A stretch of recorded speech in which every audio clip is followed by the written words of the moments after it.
John's likes and dislikes near the end of his life. Hello, everyone, and welcome back to the Beatles Forever. I had done a video recently about John Lennon and his final days according to the book Nowhere Man. So the book was based on the journals that John Lennon had written through the last 3 or 4 years of his life. So it's been a fascinating book that lets one see John Lennon from a different perspective.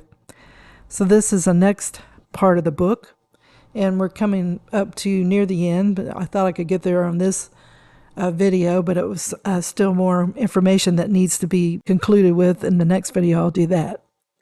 So let's start with John's book obsession. We all know that John loved watching TV, but most of the time he wasn't listening to the TV. He would just have it on with no sound. He loved to read. He read about philosophy, religion, the occult, psychology, history, science, nutrition, and self-improvement.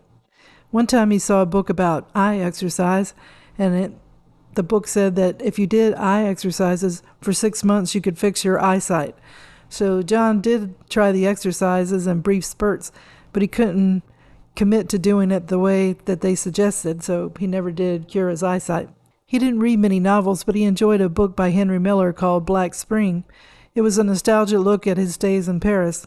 It made John sad, though, because it reminded him of his days in Hamburg, Germany, with Stuart Sutcliffe and the other Beatles. And Stuart was his best friend, and Stu met a girl there named Astrid, and he had decided to stay in Germany with her. Sutcliffe was never really a musician. He was an artist, so he went back to what he loved the most. And he died tragically young of a brain hemorrhage at the age of 21, and John never forgot about him. Another novel he liked was Hunter S. Thompson's book Fear and Loathing in Las Vegas, and John also liked the book Helter Skelter by Vincent Bugliosi about the Manson murders. The thing John loved the most reading-wise were newspapers and then magazines. He read 3 New York newspapers, the Times, the News, and the Post. And then he saved things that caught his fancy. He liked pictures of Brooke Shields when she did the Calvin Klein ads, postcards from Liverpool with pictures of Mendips and strawberry fields. John also liked the supermarket tabloids like the National Enquirer, the Midnight Globe, and National Star. In 1977, John took a trip to Japan.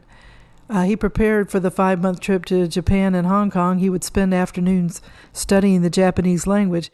He wanted to be able to communicate in Japan, and he wanted to know what Yoko was saying to the Japanese servants and what the servants were saying to each other. He dressed in a black suit and tie to show respect when he met the Onos, and then he would go bicycle riding with his Japan nieces on a family picnic. John was devastated when he was there. He found out Elvis had died at the age of 42. He sent flowers to Graceland. Elvis was the one who inspired him to rock and roll, and now he was dead. John loved going to the restaurants in Hong Kong and Tokyo. At first he ate at different restaurants each night and would critique the food, trying to find the perfect place. He found one commendable Peking duck joint, but mostly he found indigestion and diarrhea. The final 2 months he stayed at the presidential suite of the Tokyo's best hotel and ate only service toast and tea. The Occult. In 1977, with John's consent, Yoko spent a week in South America studying magic with Lena, a 7-foot-tall Colombian witch. Yoko paid her $60,000 to acquire the power to cast spells. John didn't like her spending that much money, but he was delighted with the results. Yoko was skilled at doing astrological and numerological calculations. The Lennons saw magic as an instrument of crisis management, and it was an ideal weapon. They didn't want to control the entire universe. They only wanted to look into the future from time to time to prepare themselves for any nasty tricks the universe might have in mind. They hired professional psychics, and they were to be on the payroll, and John developed a consistently clear vision of the future. Yoko believed he could do it, and she wished he would hurry up and be able to. Next, there was a guy named Charlie Swan, and he became their psychic and tarot card reader. The Lennon psychic, his real name was John Green.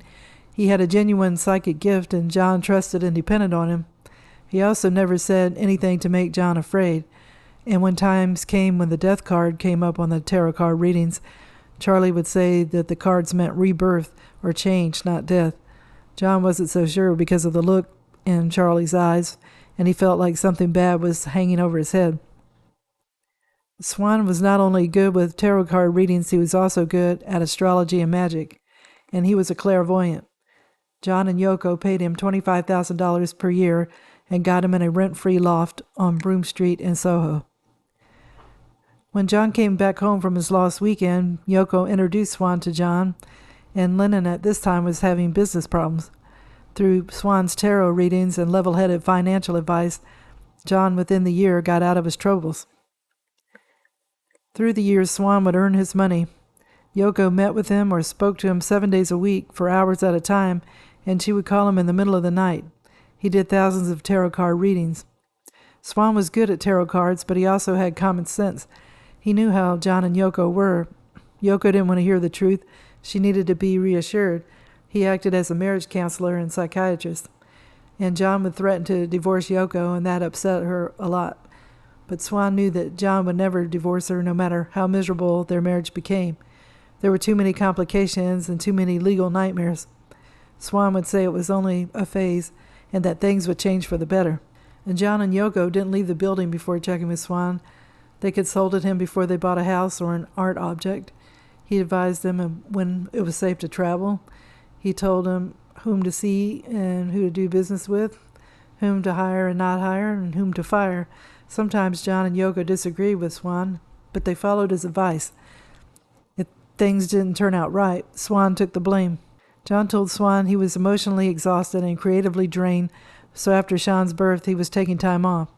Swan knew he wouldn't be able to persuade John otherwise, so Swan understood.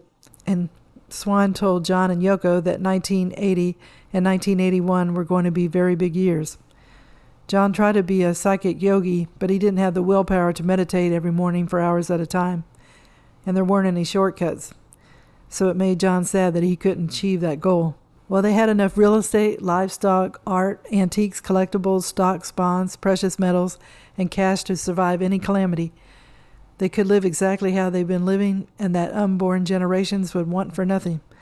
John never chastised himself for spending too much money. No amount of money was ever enough for the Lennons. They both had an emptiness that money couldn't fill. John's pain began by the desertion of his father when he was 5, and then his mother died when John was 17. The experiences were so traumatic that he never fully recovered. John thought that fame and money would stop the pain, but it added to the problem.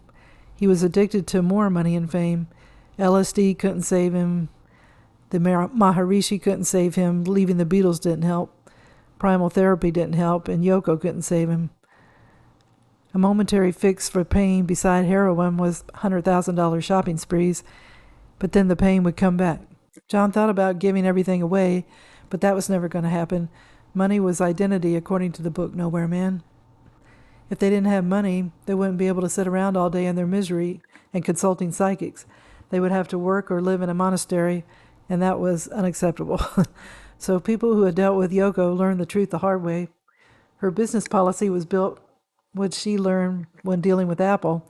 Number 1, there are no rules. Number 2, lawyers are everything. Number 3, everybody gets burned. So they made enemies, and they wanted to take their money with lawsuits. So John and Yoko wanted everyone to know how valuable their money was, that they could do with their money what they pleased. And this didn't help their social life. The only friends they had were each other, and that was the way they wanted it. Friends meant obligations and responsibilities. He wanted someone who would accept him for himself, but John didn't have a clue to who he was. Having no friends was freedom. He had servants that would listen to him. But him and Yoko did get along with Peter Boyle and his wife Lorraine. They were the closest friends that John and Yoko had, and they hung out with him. John felt that Peter wanted something from him, but that he hid it from him. John thought Peter was amusing and his wife Lorraine was interesting. He didn't feel threatened by them, and John felt superior to Peter. The Boyles didn't make many demands. To be known as John and Yoko's buddies were enough. Lorraine was a former gossip journalist, and she'd worked with Rolling Stone, and she was connected to the celebrity set. She'd known Yoko for years before she married Peter, and she would hold gala parties, and if Lorraine knew that they were coming, she'd get celebrities of the first magnitude. John didn't like that because he felt pressured to live up to his legend. So Lorraine was friends with Paul Simon, and John knew that she wanted them to get together. But John didn't like Paul Simon. Simon's lyrics and voice made John sick to his stomach, and he was jealous of Simon's success. He did an impersonation of Simon in front of the servants. He thought that Paul Simon was a twerp. But John did like Lorraine and was impressed with her, and she was friends with Danny Kaye, and John liked Danny Kaye. The two couples would go out to eat at Soho restaurants of Peter's choosing. He was discovering new places that John didn't like. The food was greasy and always gave John indigestion. The service was bad, and it always cost a fortune. John never had a good thing to say about Peter's choices of restaurants, and when it came to food, John thought that Peter didn't have a clue. John let Peter keep picking out the places because it made him happy to criticize Peter for his lack of taste. It was worth the money. So I'll have to stop the video here because it looks like I'm not going to get to the end of the subject matter in this video. So we see that John had plenty of money, but he had to worry about people trying to take it away from him. He tried to fill the pain he felt with material things, but that didn't bring him happiness for long. He wanted to have psychic abilities, but he didn't have the discipline to get to that spiritual place. It's funny that John, with all his success, was jealous of Paul Simon's success. It didn't make sense. And John going out with Peter and Boyle and his wife to restaurants, even though he never liked where they went, and just wanting to criticize Peter on this lack of taste seemed strange too. It was like he needed someone to feel superior to. The next video, I will wrap up the book of Nowhere Man. This book really brings to life the daily life of the Lennons and their real existence at the apartment. It's been surprising to learn about John and his real thoughts. John could be funny and witty in the life of the party, but he also had insecurities that made him at times cruel and hard to be around. He was a complex man, and there's still so much more to learn about him. So I hope everybody liked the video. If you did, if you could give it a thumbs up, it helps the algorithms and gets my videos in more places to be discovered. And I also hope that everybody's been having a good day, and tune in again soon for another episode of the Beatles Forever. Thank you. Bye.